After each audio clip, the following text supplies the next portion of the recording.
Hello दोस्तों, अब हम करेंगे प्रश्नावली 4.2 का क्वेश्चन नंबर 2। तो क्वेश्चन नंबर 2 में हमें क्या दिया है, उदाहरण 1 में दी गई समस्याओं को हल कीजिए। तो हम चलो देख लेते हैं कि उदाहरण 1 हमें क्या दिया गया है। तो देखो, उदाहरण 1 में हमें क्या कहा गया है। उदाहरण 1 में हमें क्या कहा गया है, निम्न स्थितियों को गणितीय रूप में व्यक्त कीजिए। हमें ये स्थितियाँ दी है, इनको हमें क्या करना है, गणितीय रूप में व्यक्त करना है। ठीक है, कैसे करेंगे गणितीय रूप में?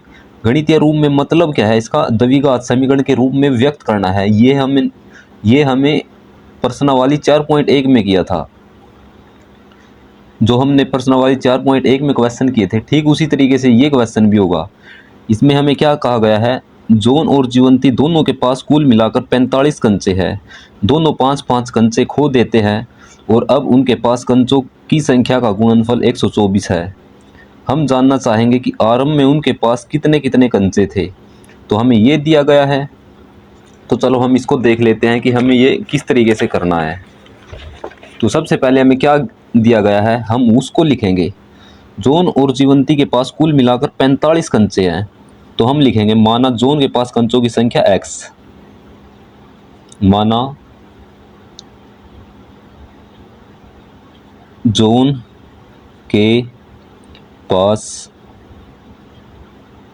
कंचों की संख्या x, कंचों की संख्या क्या है, x है। और जीवंती के पास कंचों की संख्या, और जीवंती के पास कंचों की संख्या, जैसा कि आप देख रहे हो, दोनों के पास, जॉन और जीवंती के पास कुल मिलाकर कंचे कितने हैं, 45। ये जॉन हो गया, जॉन प्लस जीवंती। जॉन के पास प्लस में जीवंती के पास, दोनों के पास मिलाकर 45 कंचे हैं। लेकिन जॉन के पास तो कितने कंचे माने हैं हमने, x मानने हैं। x प्लस ये जीवंती आ जाएगा बराबर 45। इस x को दूसरी तरफ लेकर के जाता हूँ तो कितना बनेगा, 45 माइनस x। ये आ जाएंगे जीवंती के कंचों की संख्या। ठीक है, कितना आया, 45 माइनस x। तो इसको मैं यहाँ पर लिख सकता हूँ 45 माइनस x। ठीक है, ये उसके बाद इसने क्या कहा है, दोनों 5-5 कंचे खो देते हैं। हम यहाँ पर लिखेंगे 5 कंचे खोने के बाद, 5 कंचे खोने के बाद या घटाने पर आप लिख सकते हो। यदि उसने खो दिए हैं तो घट जाएंगे। तब हमारे पास जॉन के पास कितने कंचे हो जाएंगे, तब जॉन के पास कंचे कितने कंचे हो जाएंगे, इसमें से 5 माइनस हो जाएंगे, क्योंकि दोनों में से भी, इसमें से भी 5 कंचे खोए हैं और इसके अंदर से भी 5 कंचे ये खो गए हैं।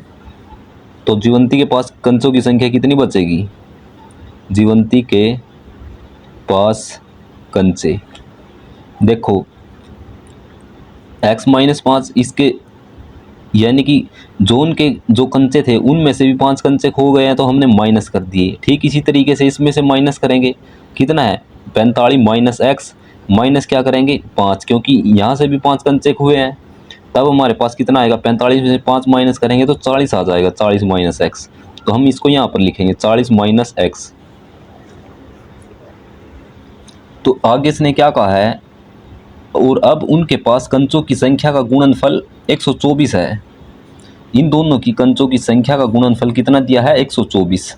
तो हम यहाँ पर लिख सकते हैं, प्रश्नानुसार कंचों की जो संख्या का गुणनफल है, तो हम इनका गुणनफल कर लेते हैं। गुणनफल का मतलब गुणा करनी है। तो 40 माइनस x कितना दिया है, 124। ठीक है, अब आप इसको सोल्व करोगे, किस तरीके से सोल्व करोगे, x की गुणा पहले इसके साथ होगी, फिर x की गुणा इसके साथ होगी। तो x की गुणा 40 के साथ होगी तो कितना बनेगा, 40x। x की गुणा x के साथ होगी, निशान माइनस है, एक्स की गुणा माइनस एक्स के साथ होगी तो माइनस एक्स स्क्वायर हो जाएगा। -5 की गुणा 80 के साथ होगी तो कितना बनेगा, ये 40 पंचे कितना होता है 200, माइनस के 200, क्योंकि निशान यहाँ पर माइनस का और एक प्लस का, और ये माइनस माइनस क्या हो जाएगा, प्लस हो जाएगा। 5 की गुणा एक्स के साथ होगी तो ये 5x बराबर 124। ठीक है, तो देखो अब हमारे पास कितना बनता है। हम इसको किस तरीके से लिख सकते हैं, लिख सकते हैं आगे एक्स स्क्वायर को आगे लिख सकते हैं, उसके बाद एक्स की 2 घात वाली ये लिख दिए, उसके बाद एक्स की घात 1 वाले लिखेंगे। ये 40x है और ये 5x है, तो कितना हो जाएगा प्लस के 45x, ये -200 और ये एक इस तरफ आएगा तो माइनस के 124 हो जाएगा बराबर 0। तो ये हमारे पास कितना बना, -x² प्लस 45x -200 और -124 कितना बनेगा 324 बराबर 0। इस माइनस को मैं यहाँ से कॉमन लेता हूँ तो x² क्या बन जाएगा, प्लस का बन जाएगा, क्योंकि इसकी माइनस बाहर चली गई है। और ये 45x किसका बनेगा, माइनस का बनेगा, क्योंकि माइनस बाहर चली गई है। तो माइनस की गुणा माइनस के साथ करेंगे तो यहाँ पर -1 की गुणा यहाँ पर करेंगे 45 के साथ, तो ये प्लस बन जाएगा, ये बन जाएगा। और ये माइनस जो है बाहर चली गई तो अंदर क्या बचेगा, प्लस बचेगा 324 बराबर 0। इसको माइनस को आप दूसरी तरफ भेजोगे तो ये हमारे पास क्या समीकरण आएगी, ये x² -45x प्लस 324 बराबर 0। तो इसने हमें बस इतना ही बोला है कि इसको जो है गणितीय रूप में व्यक्त कीजिए, यानी कि द्विघात समीकरण के रूप में व्यक्त कीजिए। तो आप इस तरीके से करोगे तो आप यहाँ पर भी देख सकते हो, ये हमारे पास क्या बनी, द्विघात समीकरण, जो बिल्कुल ऐसी है। ठीक है, उसके बाद अगले क्वेश्चन में हमें क्या दिया है,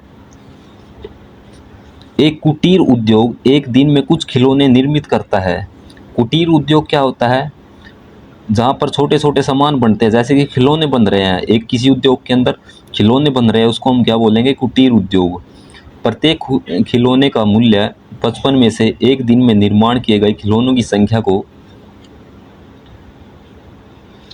हम ये मान लेते हैं, यानी प्रत्येक खिलौने का मूल्य 55 में से एक दिन में निर्माण किए गए खिलौने की संख्या को घटाने से प्राप्त संख्या के बराबर है। किसी एक दिन कुल निर्माण लागत 750 थी, हम उस दिन निर्माण किए गए खिलौनों की संख्या ज्ञात करना चाहेंगे। तो आप यहाँ पर भी देख सकते हो, आप सोल्व किए हुए हैं, यहाँ पर एक दिन निर्मित आप यहाँ पर लिख सकते हो, जो इसने दिया हुआ है। ठीक, हम उसी तरीके से हर एक चीज़ लिखते जाएंगे, हमें बस कुछ नहीं करना होता, जो हमें दिया हुआ है उसी को सिर्फ लिखना होता है। एक कुटीर उद्योग एक दिन में कुछ खिलौने निर्मित करता है, तो हम लिख सकते हैं एक दिन में निर्मित खिलौनों की संख्या, माना एक दिन में निर्मित का मतलब है बना रहे हैं खिलौने, एक दिन में निर्मित खिलौनों की संख्या, यानी एक दिन में कितने खिलौने बनाए हैं, निर्मित खिलौनों की संख्या कितनी है, x मान रहे हैं हम। उसके बाद इसने क्या कहा है, प्रत्येक खिलौने का मूल्य 55 में से एक दिन में निर्माण किए गए खिलौने की संख्या को घटाने से प्राप्त संख्या के बराबर है। तो प्रत्येक खिलौने का मूल्य क्या है, तो आप यहाँ पर लिख सकते हो प्रत्येक खिलौने का मूल्य क्या है, प्रत्येक खिलौने का मूल्य 55 में से, हमने 55 में से घटाने पर एक दिन में निर्माण किए गए खिलौनों की संख्या को घटाना है। एक दिन में हमने x खिलौने निर्माण किया है, तो उसी को हम क्या करेंगे, घटा करके लिखेंगे इसमें से 55 में से।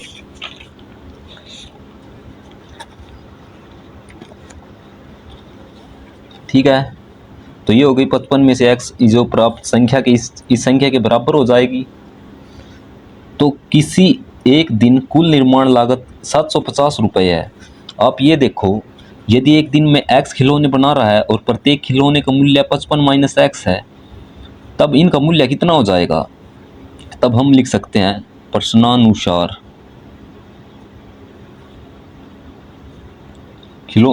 सभी खिलौनों का मूल्य कितना हो जाएगा या निर्माण लागत कितनी हो जाएगी, इन दोनों की गुणा करने पर जो हमें मिलता है उसके बराबर हो जाता है 55 माइनस एक्स।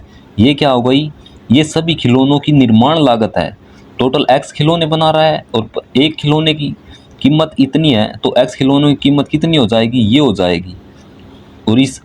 और जो है हमें कुल निर्माण लागत कितनी दी है, 750 दी है, 750, यानी कि बराबर ये किसके हो जाएगा, 750 के। इस तरीके से करना है।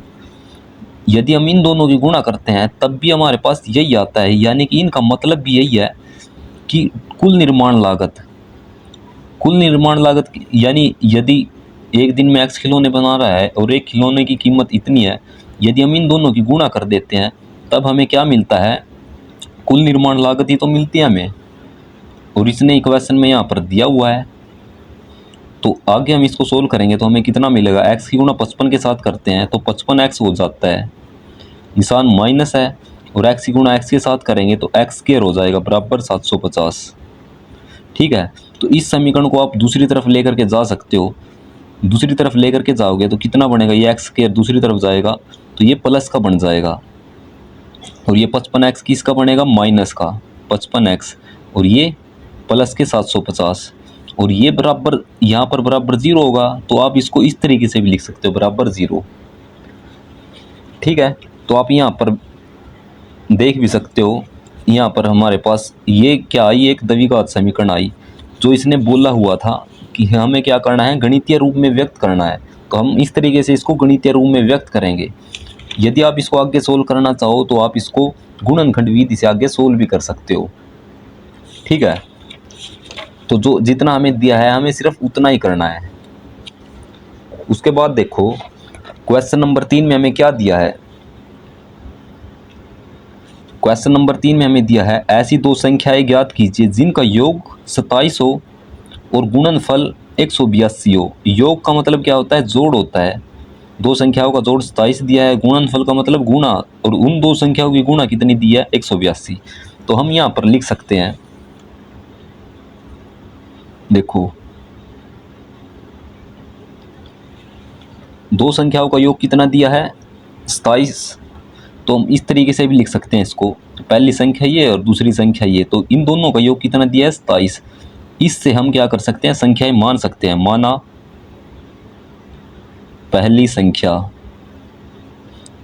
को हम क्या मान रहे हैं, x मान रहे हैं, तब हमारे पास क्या होगी, दूसरी संख्या क्या निकल के आएगी, और दूसरी संख्या, यदि पहली संख्या ये है, पहली संख्या को आप x मान रहे हो और ये हमारे पास दूसरी संख्या बराबर 27, इस x को दूसरी तरफ भेज देंगे तो 27 माइनस एक्स बनेगा, तो ये क्या है, दूसरी संख्या।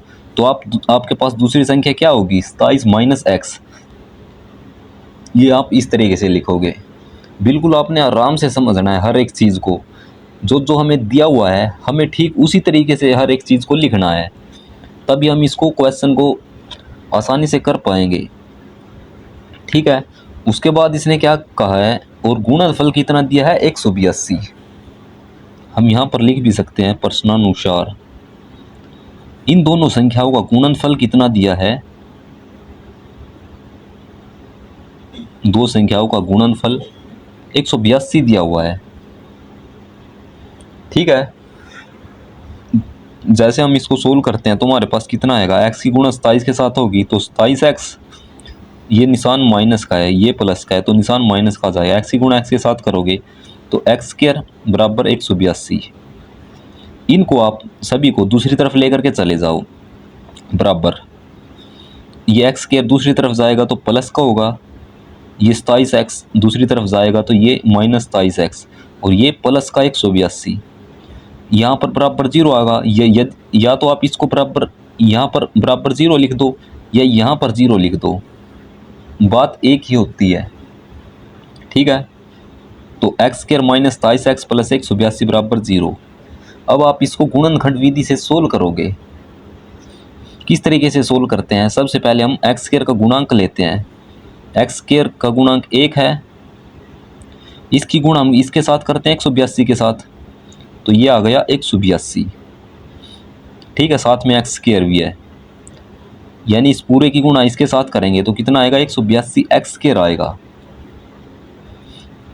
उसके बाद हम इसको इस तरीके से तोड़ करके लिखते हैं कि जोड़ घटा करने के बाद हमारे पास कितना है -23x, और गुणा करने के बाद 182 आता है।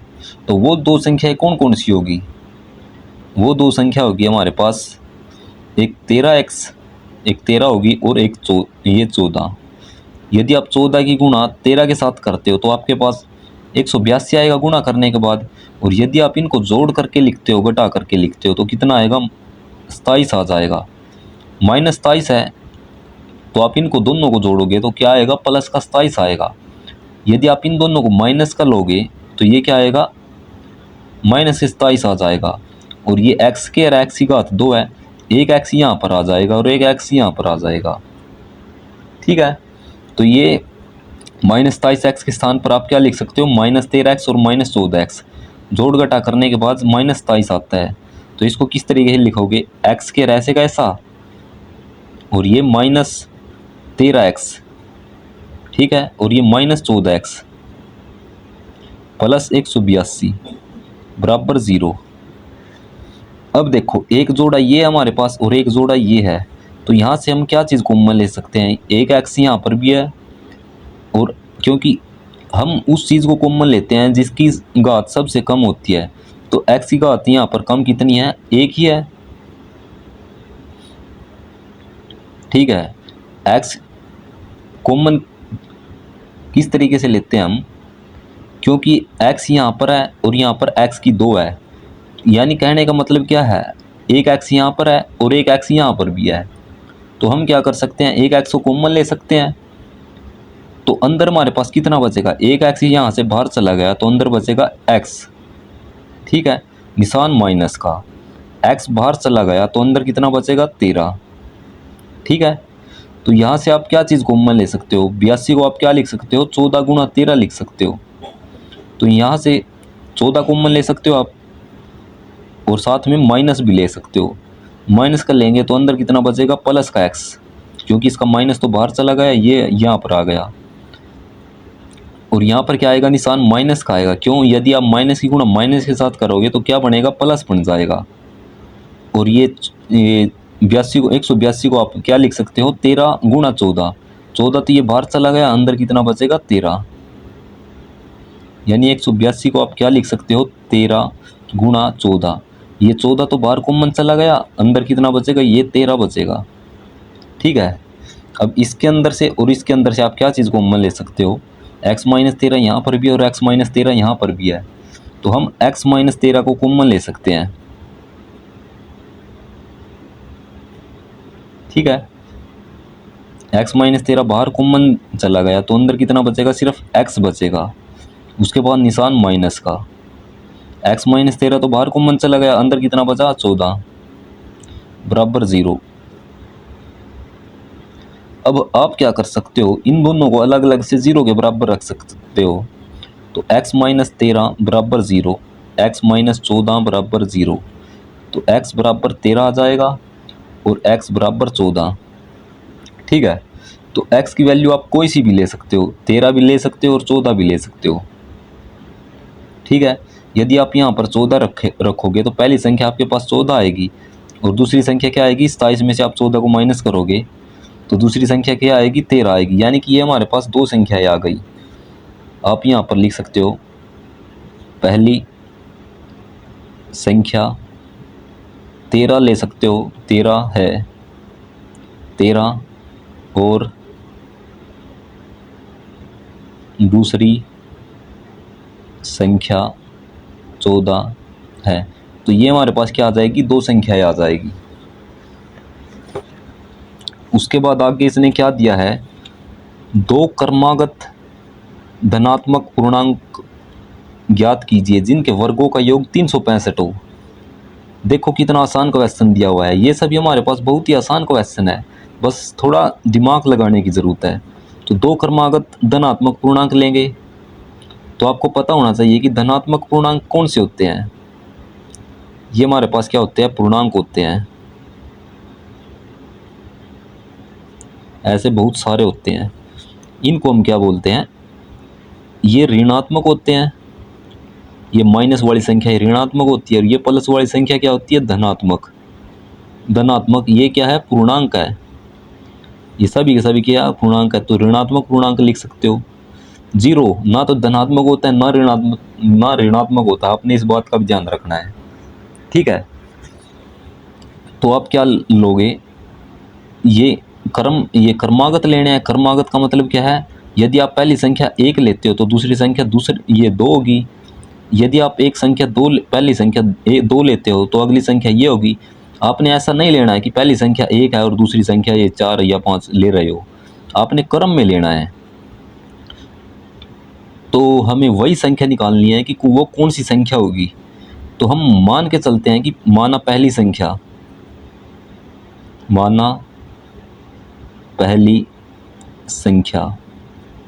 क्या है, पहली संख्या x है और दूसरी संख्या हमारे पास क्या होगी, दूसरी संख्या। तब हमारे पास दूसरी संख्या क्या होगी, x प्लस एक होगी। क्यों होगी x प्लस एक, यदि आप यहाँ पर मान करके चलो x के स्थान पर यदि मैं एक रखता हूँ तो दूसरी संख्या क्या होगी, इसके अंदर हमने एक जोड़ दिया यानी कि ये हो गया, तो ये दूसरी संख्या ये हो जाएगी, ऑटोमेटिक निकल जाएगी अपने आप ही, ठीक है। तो ये हो गई दो संख्याएं। उसके बाद इसने क्या कहा है, जिनके वर्गों का योग 365 है। हम यहाँ पर लिखेंगे प्रश्नानुसार ये दो संख्याएं हैं। इसने क्या क्या बोला है, इनके वर्गों का योग यानी कि दोनों का वर्ग करना है और इनका योग लेना है। योग का मतलब जोड़ लेना है। वो किसके बराबर दिया है, 365 के। तो देखो आप इसको सोल्व करो, ये कितना हो जाएगा, एक्स स्क्वायर हो जाएगा। जब आप इसको खोलोगे ए प्लस बी का होल स्क्वायर किसके बराबर होता है, A square plus B square plus 2ab ये होता है। तो आप यहाँ पर लिख सकते हो इसका स्क्वायर प्लस में इसका स्क्वायर, एक का स्क्वायर प्लस में 2ab ए की गुणा एक्स के साथ करोगे तो एक्स ही आ जाएगा, 2x बराबर 365। इसको आप इस तरफ लेकर के आओ तो ये एक्स स्क्वायर और ये एक्स स्क्वायर कितना हो जाएगा, एक एक्स स्क्वायर ये है और एक एक्स स्क्वायर ये है, तो 2x स्क्वायर हो जाएगा। प्लस उसके बाद हम x वाली संख्या को लिखेंगे, 2x पद को, ये एक है और ये 365 है।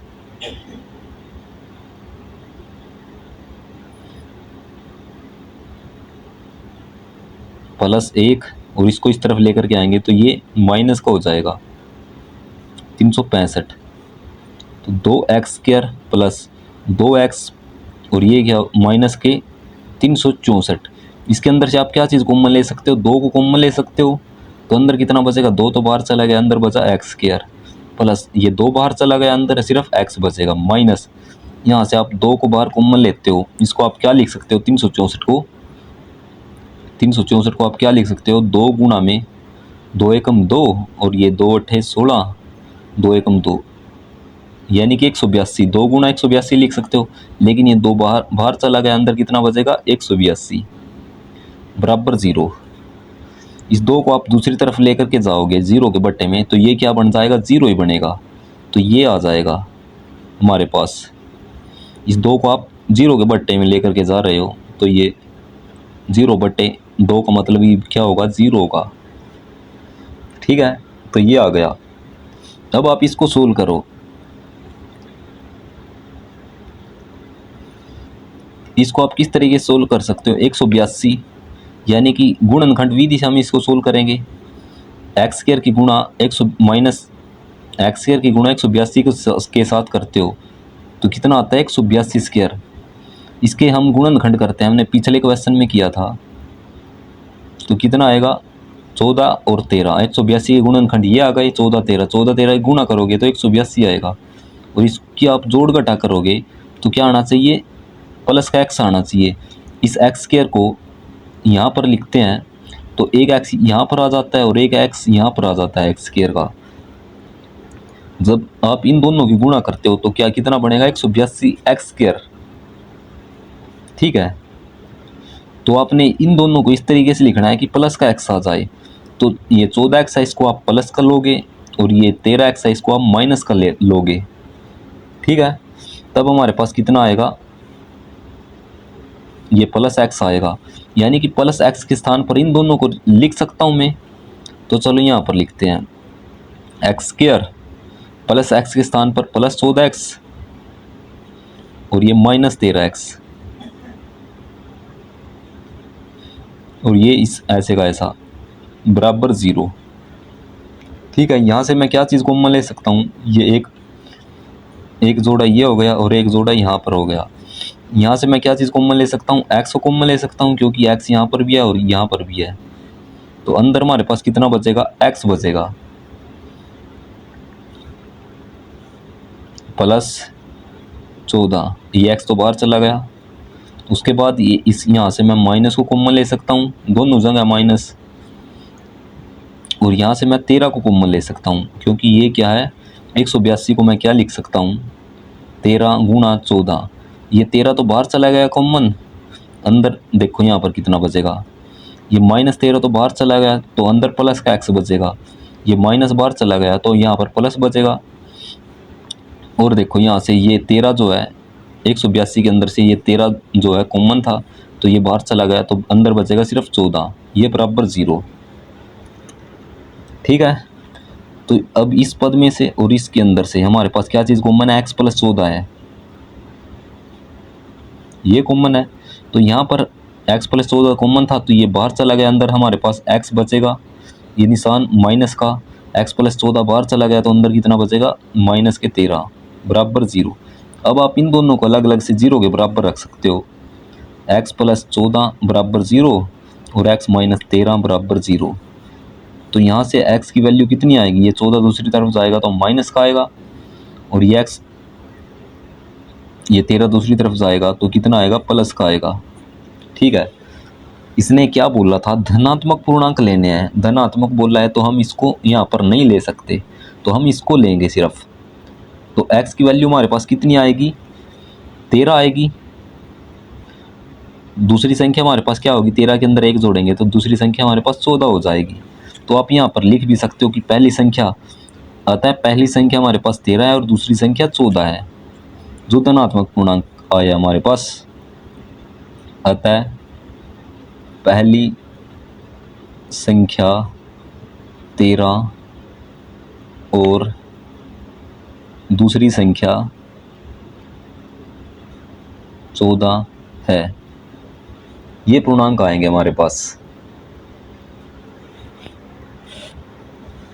उसके बाद अगले क्वेश्चन में हमें क्या दिया है, क्वेश्चन नंबर 5 के अंदर, एक समकोण त्रिभुज की ऊंचाई इसके आधार से 7 सेंटीमीटर कम है, यदि कर्ण 13 सेंटीमीटर का हो तो अन्य दो भुजाएं ज्ञात कीजिए।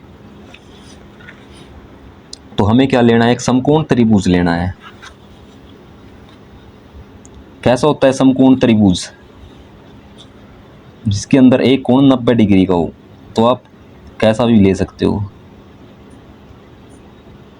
तो आप मान के चलो कि ये हमारे पास क्या है, एक समकोण त्रिभुज, यहाँ पर एक कोण कितने का है, 90 डिग्री का है। ठीक है, आप इसको ABC नाम भी दे सकते हो। ठीक है, तो इसने क्या बोला है, समकोण त्रिभुज की ऊंचाई इसके आधार से 7 सेंटीमीटर कम है।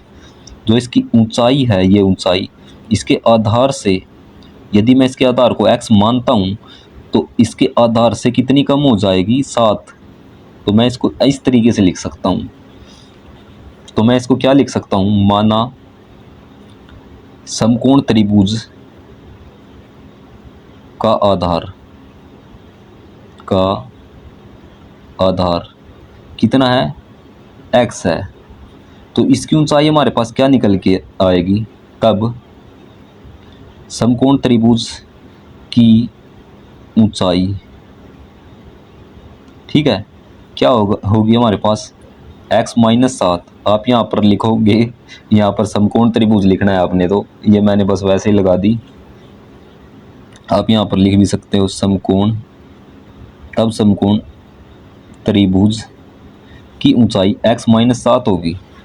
ठीक है, आगे क्या दिया है, यदि कर्ण 13 सेंटीमीटर है तो दोनों भुजाएं ज्ञात कीजिए। यदि ये कर्ण है, ये हमारे पास क्या होता है, कर्ण होता है। ये समकोण त्रिभुज है तो ये आधार होता है, ये ऊंचाई होती है, और ये हमारे पास क्या है, कर्ण है जो हमें दिया हुआ है, कर्ण 13 सेंटीमीटर। तो हमें इसकी दो अन्य भुजाएं निकालनी है, एक भुजा ये निकालनी है और एक भुजा ये निकालनी है। तो हम इसको किस तरीके से निकाल सकते हैं, हमारे पास पाइथागोरस प्रमेय होती है। हम यहाँ पर लिखेंगे पाइथागोरस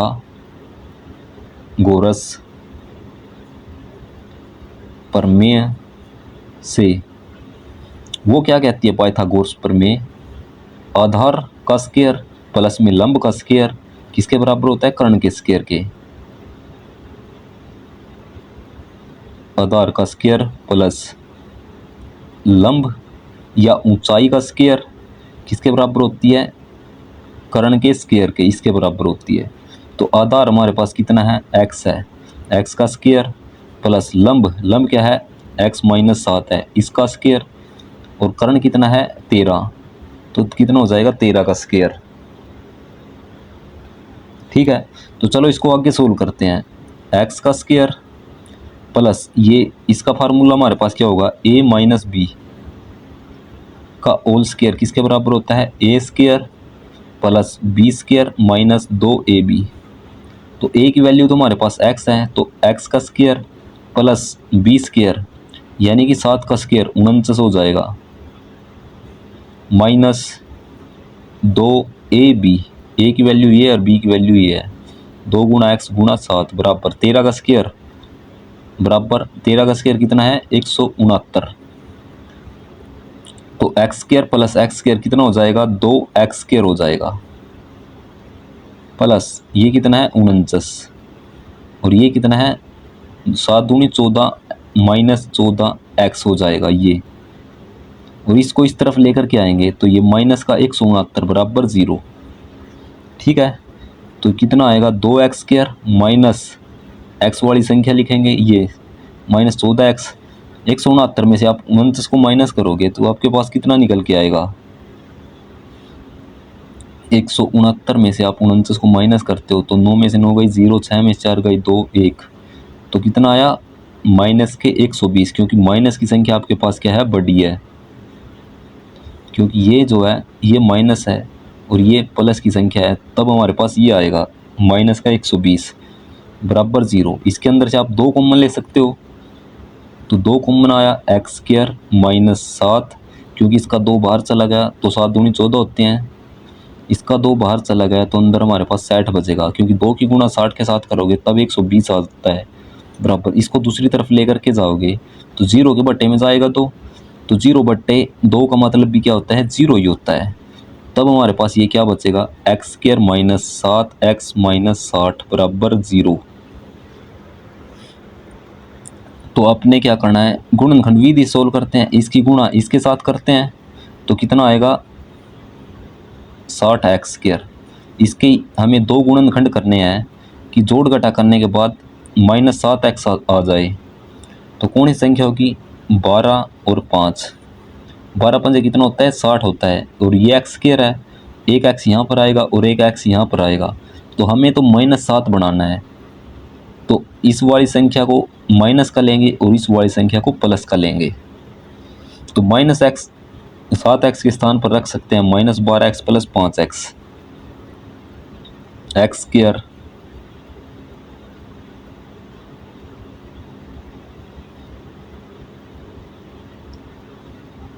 प्लस 5x, आप इनको आगे पीछे किसी भी तरीके से लिख सकते हो। ठीक है, और उसके बाद आएगा माइनस 12x, उसके बाद हमने माइनस 7x की जगह पर ये दोनों वैल्यू रख दी, उसके बाद क्या आएगा माइनस 60 बराबर 0। आप ये सोच रहे होगे कि हम इसको किस तरीके से तोड़ते हैं, आप जब 2-3 बार क्वेश्चनों को बार बार करोगे, इन क्वेश्चनों को यदि आप बार बार करते हो तो आपके दिमाग में ये ऑटोमेटिक फिल हो जाएंगे, यानी कि आप जब भी क्वेश्चन को करोगे तो अपने आप ये दिमाग में बनते रहेंगे कि ये हमने इस तरीके से सोल्व किए थे, तो अपने आप याद आ जाएंगे। ठीक है, जब आप 2-3 बार करोगे, बार बार करोगे इन क्वेश्चनों को। तो उसके बाद देखो, इसको मैं एक यहाँ से और एक यहाँ से मैं क्या चीज़ कॉमन ले सकता हूँ, एक्स कॉमन ले सकता हूँ दोनों के अंदर से। तो एक एक्स इसका बाहर चला गया तो अंदर कितना बचेगा, एक्स बचेगा। उसके बाद प्लस, ठीक है, एक्स बाहर चला गया तो ये बचेगा 5, माइनस इसके अंदर से क्या चीज़ कॉमन ले सकता हूँ, 12 पंजे कितना होता है, 60 होता है। तो इसके अंदर से -12 कॉमन ले लिया, अंदर बचेगा प्लस एक्स, ठीक है। ये -12 बाहर चला गया तो अंदर सिर्फ प्लस का एक्स बचेगा, और ये माइनस बाहर चला गया और इसके अंदर से 12 बाहर चला गया तो 12 पंजे 60, यानी कि 5 बचेगा बराबर 0। तो यहाँ से इसके अंदर से और इसके अंदर क्या चीज़ कॉमन ले सकते हैं, 5 ले सकते हैं कॉमन, x + 5। और एक ये यहाँ से x + 5 कॉमन आ गया तो अंदर बचेगा x, -12, x + 5 बाहर चला गया बराबर 0। तो ये आ गया। तो आप यहाँ से दोनों को अलग अलग से 0 के बराबर रखोगे, दोनों को अलग अलग से 0 के बराबर रखोगे तो x की आपके पास वैल्यू आ जाएगी। एक वैल्यू क्या आएगी, इसको 0 के बराबर रखोगे तो यहाँ से x की वैल्यू क्या आएगी, -5 आएगी, क्योंकि ये x, अब ये मान के चलो x + 5 बराबर 0, तब x की वैल्यू क्या आएगी, और एक ये x - 12 बराबर 0। तो यहाँ से x की वैल्यू क्या आएगी, ये 12 दूसरी तरफ जाएगा तो प्लस का हो जाएगा, और यहाँ से x की वैल्यू क्या आएगी, x बराबर -5, ठीक है। ये आ गई, क्योंकि हम साइड से ले रहे हैं, ये साइड प्लस में होगी माइनस में नहीं होगी, तो हम इस वाली वैल्यू को नहीं लेंगे, x बराबर -5 को हम नहीं लेंगे, ठीक है। तो हम क्या लेंगे, x की वैल्यू 12 ही लेंगे। x की वैल्यू यदि हम यहाँ पर 12 रखते हैं तो 12 में से 7 गए, हमारे पास कितना आएगा, 5 आएगा। तब समकोण त्रिभुज का आधार हमारे पास कितना हो जाएगा, 12, और ऊंचाई कितनी हो जाएगी, 5। तो इस तरीके से हमारे पास ये आ जाएगा, ठीक है। अगला क्वेश्चन देखो हमें क्या दिया है, एक कुटीर उद्योग दिया है। कुटीर उद्योग के अंदर एक दिन में कुछ बर्तनों का निर्माण करता है। कुटीर उद्योग क्या करता है, एक दिन में कुछ बर्तनों का निर्माण करता है, ठीक है। बर्तन बनते हैं कुटीर उद्योग के अंदर।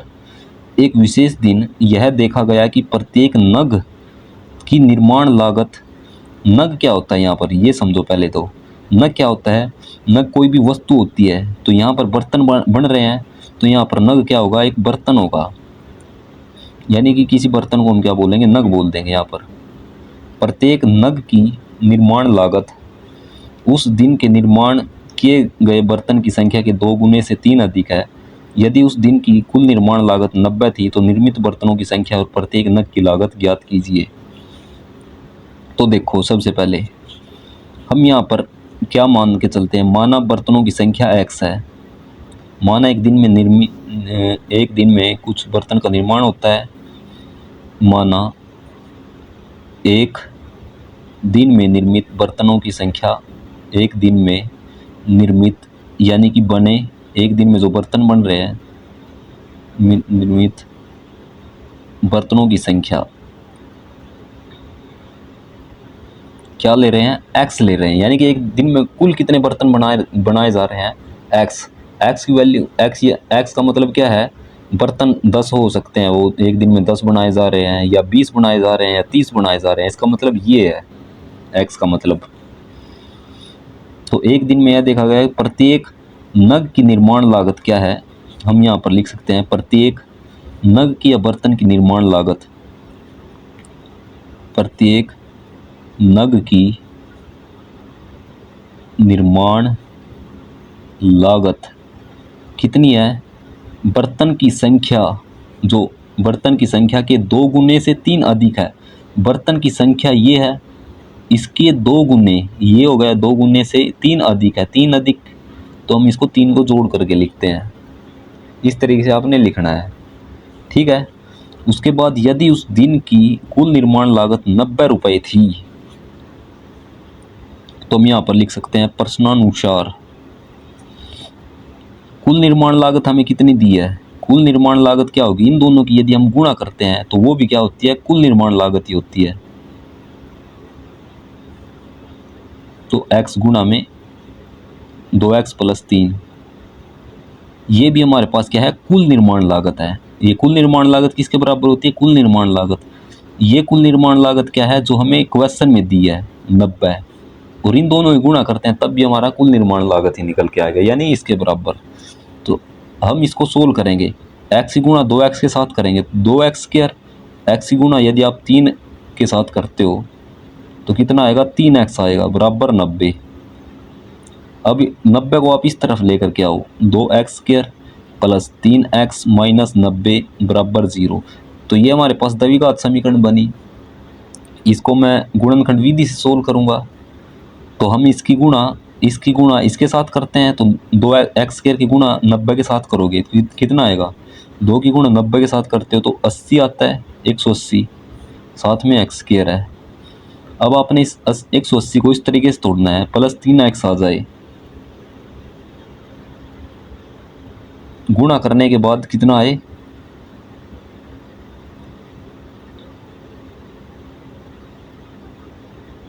गुणा करने के बाद 180 आए और जोड़ घटाने के बाद कितना है, प्लस 3x। तो कौन सी दो संख्या होगी, एक 15 हो जाएगी, 15 की गुणा यदि आप 12 के साथ करोगे तो 15 की गुणा 12 के साथ करते हो तो 180 आता है, ठीक है। अब ये x स्क्वायर को देखो, यहाँ से एक x यहाँ पर आएगा और एक x यहाँ पर आएगा, हमें प्लस का 3 लेकर के आना है। इनको मैं प्लस का 3 किस तरीके से बना सकता हूँ, इसको यदि मैं प्लस का ले लूँ और इसको माइनस का ले लेता हूँ तो हमारे पास क्या आ जाएगा, प्लस 3x आ जाएगा।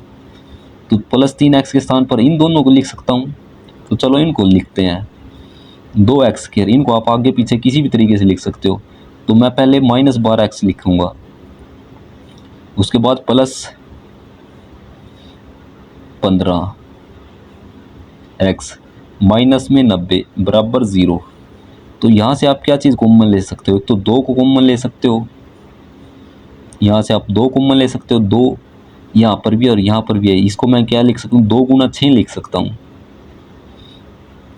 और यहाँ से आप एक x को कॉमन ले सकते हो क्योंकि x यहाँ पर भी है और यहाँ पर भी है, तो 2 बाहर चला गया, x बाहर चला गया, तो सिर्फ एक x बचेगा यहाँ पर, ठीक है, निशान, उसके बाद माइनस, यहाँ से 2 बाहर चला गया तो अंदर कितना बचेगा, 6 बचेगा, क्योंकि 2 की गुणा 6 के साथ करोगे तो 12 आएगा, और x यहाँ से बाहर चला गया। अब देखो प्लस, यहाँ से मैं 15 को बाहर कॉमन ले सकता हूँ क्योंकि 15, इसको 90 को लिख सकता हूँ 15 गुणा 6, 90 क्या लिख सकता हूँ, 15 गुणा 6, 15 6 90 होता है, तो ये 15 तो बाहर चला गया, तो यहाँ से ये 15 आ जाएगा बाहर, तो 15 बाहर आ गया तो अंदर कितना बचेगा, x बचेगा, उसके बाद निशान माइनस,